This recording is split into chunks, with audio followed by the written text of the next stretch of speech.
عين الحدث، جريدة إلكترونية مغربية متجددة على مدار الساعة.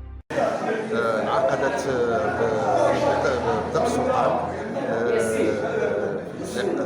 مناظرة نظمتها جمعية الشباب من الشباب بشراكة مع مجموعة من الفرقاء الرسميين وغير الرسميين حول موضوع حماية وإعادة إدماج الشباب في زعيم على القانون.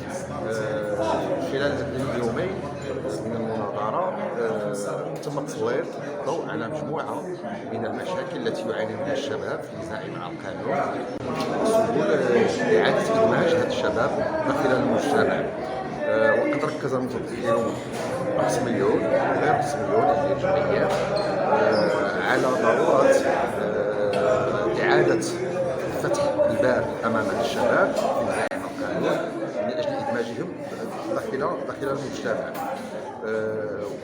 تم التطرق الى مجموعه العوائق او المشاكل التي تواجه هذه الفئه من المجتمع، واللي هي فئه مهمه تشكل نسبه كبيره من المجتمع المغربي. تواجه مجموعه من المشاكل لاعاده ادماجهم. من بين المسائل التي ركز عليها المتدخلون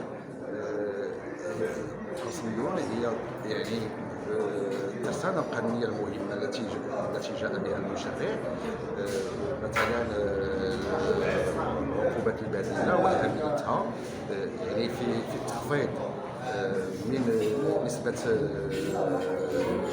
الملء داخل السجون التي تعتبر مشكلة عويصة.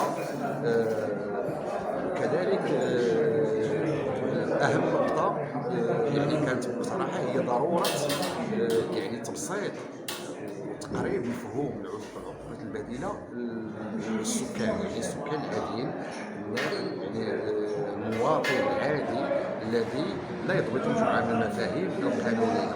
وهنا ركز المتدخلون على دور الجمعيات هي الأقرب من المواطن، يعني هي التي ستتكلف أو يجب أن تتكلف بالتواصل مع المواطنين من أجل يعني نشر ثقافة وتبسيط ونشر الثقافة الجديدة اللي هي ثقافة قانونية من المواطن العادي.